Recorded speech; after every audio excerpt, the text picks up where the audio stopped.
श्रीमद्रामायणे वाल्मीकीये आदिकाव्ये अरण्यकाण्डे 25 सर्गः।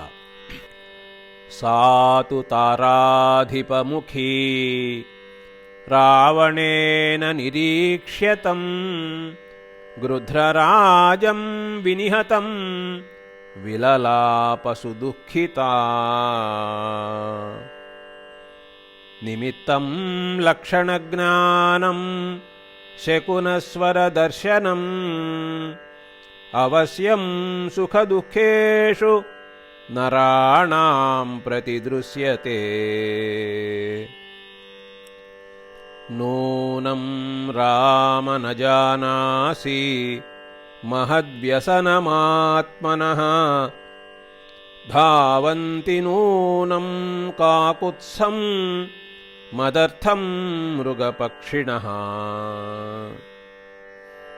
अयं हि पापचारेण मां त्रातुमभिसङ्गतः शेते विनिहतो भूमौ मम भाग्याद्विहङ्गमः।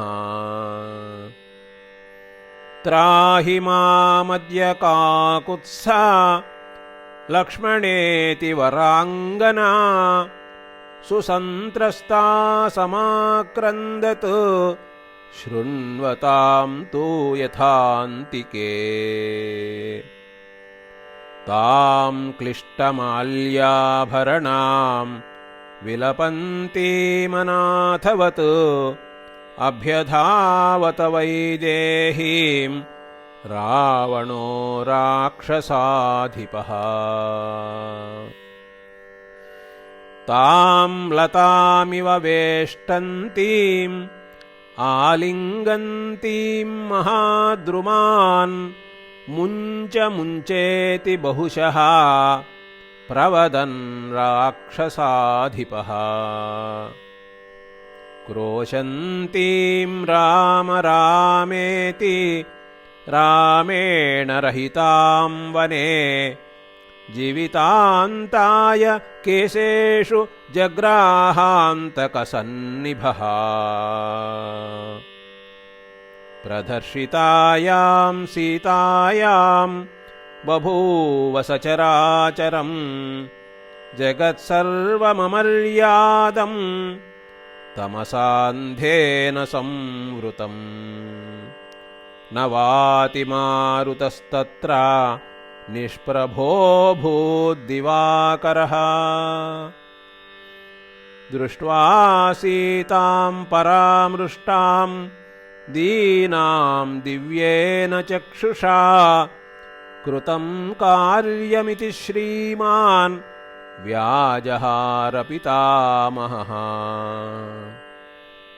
प्रहृष्टा व्यथिताश्चासन् सर्वे ते परमर्षयः दृष्ट्वा सीतां परामृष्टां दण्डकारण्यवासिनः। रावणस्य विनाशं च प्राप्तं बुद्ध्वा यदृच्छया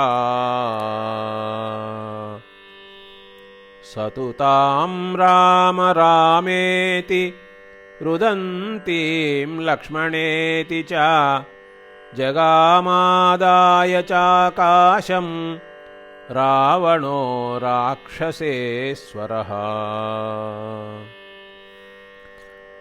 तप्ताभरणजुष्टाङ्गी पीतकौसेयवासिनी रराजराजपुत्री तु विद्युत्सौदामिनी यथा। उद्धूतेन च वस्त्रेण तस्याः पीतेन रावणः अधिकं परिबभ्राज गिरिर्दीप्त इवाग्निना। तस्याः परमकल्याण्याः ताम्राणि सुरभीणि च पद्मपत्राणि वैदेह्याः अभ्यकीर्यन्त रावणम्। च्युतानि पद्मपत्राणि रावणं समवाकिरन् तस्याः कौसेयमुद्धूतम् आकाशे कनकप्रभं बभौ चादित्यरागेण ताम्रमभ्रमिवातपे तस्यास्तत्सुनसं वक्त्रम् आकाशे रावणाङ्कगम् नरराजविनारामं विनाळमिव पङ्कजम् बभूव जलदं नीलं भित्त्वा चन्द्र इवोदितः सुललाटं सुकेशान्तं पद्मगर्भाभमौव्रणम् शुक्लैः सुविमलैर्दन्तैः प्रभावद्भिः अलङ्कृतम् तस्यास्तद्विमलं वक्त्रम् आकाशे रावणाङ्कगम् रुदितं व्यपमृष्टास्रं चन्द्रवत्प्रियदर्शनं सुनासं चारुताम्रोष्ठम् आकाशे हाटकप्रभम् राक्षसेन समाधूतं तस्यास्तद्वदनं शुभम् शुशुभेन विना रामं दिवा चन्द्र इवोदितः सा हेमवर्णा नीलाङ्गं मैथिली राक्षसाधिपं शुशुभे काञ्चनी काञ्ची नीलं मणिमिवाश्रिता सा पद्मगौरी हेमाभा रावणं जनकात्मजा विद्युद्घनमिवाविश्य शुशुभे तप्तभूषणा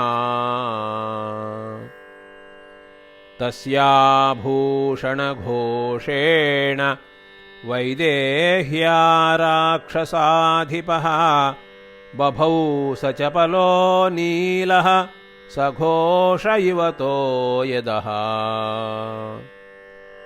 उत्तमाङ्गाच्युता तस्याः पुष्पवृष्टिः समन्ततः सीताया ह्रियमाणायाः पपातधरणीतले सा तु रावणवेगेन पुष्पवृष्टिः समन्ततः समाधूता दशग्रीवं पुनरेवाभ्यवर्तत अभ्यवर्तत पुष्पाणां धारा वैश्रवणानुजं नक्षत्रमाला विमला मेरुं नगमिवोन्नतम् चरणान्नूपुरं भ्रष्टं वैदेह्या रत्नभूषितं विद्युन्मण्डलसङ्काशं पपात मधुरस्वनम् तरुप्रवाळरक्ता सा नीलाङ्गं राक्षसेश्वरं प्राशोभयत वैदेही गजं कक्ष्येव काञ्चनी तां महोल्कामिवाकाशे दीप्यमानां स्वतेजसा जहाराकाशमाविश्य सीतां वैश्रवणानुजः तस्यास्तान्यग्निवर्णानि भूषणानि महीतले सघोषाण्यवकीर्यन्ता क्षीणास्तारा इवाम्बरात् तस्याः स्तनान्तराद्भ्रष्टः हारस्ताराधिपद्युतिः वैदेह्या निपतन् भाति गङ्गेव गगनाच्युता उत्पातवाताभिहताः नानाद्विजगणायुताः माभैरिति विधूताग्राः व्याजह्रुरिव पादपाः नलिन्योध्वस्तकमलाः त्रस्तमीनजलेचराः सखीमिव गतोच्छ्वासाम् अन्वशोचन्त मैथिलीम् समन्तादभिसम्पत्य सिंहव्याघ्रमृगद्विजाः अन्वधावंस्तदा रोषात् सीतां छायानुगामिनः जलप्रपाताश्रमुखाः शृङ्गैरुच्छ्रितबाहुभिः सीतायां ह्रियमाणायां विक्रोशन्तीव पर्वताः ह्रियमाणान्तु वैदेहीं दृष्ट्वा दीनो दिवाकरः प्रतिध्वस्तप्रभः श्रीमान् आसीत् पाण्डरमण्डलः नास्ति धर्मः कुतः सत्यं नार्जवं नानुशंसता यत्र रामस्य वैदेहीं भार्यां हरति रावणः इति सर्वाणि भूतानि गणशः पर्यदेवयन् वित्रस्तका दीनमुखाः रुरुदुर्मृगपोतकाः उद्वीक्ष्योद्वीक्ष्य नयनैः आस्रपाता विलेक्षणाः सुप्रवेपितगात्राश्च बभूवुर्वनदेवताः विक्रोशन्तीं दृढं सीतां दृष्ट्वा दुःखं तथागताम् तां तु लक्ष्मण रामेति क्रोशन्तीं मधुरस्वरम् अवेक्षमाणां बहुशः वैदेहीं धरणीतलम् सतामाकुलकेशान्तां विप्रमृष्टविशेषकां जहारात्मविनाशाय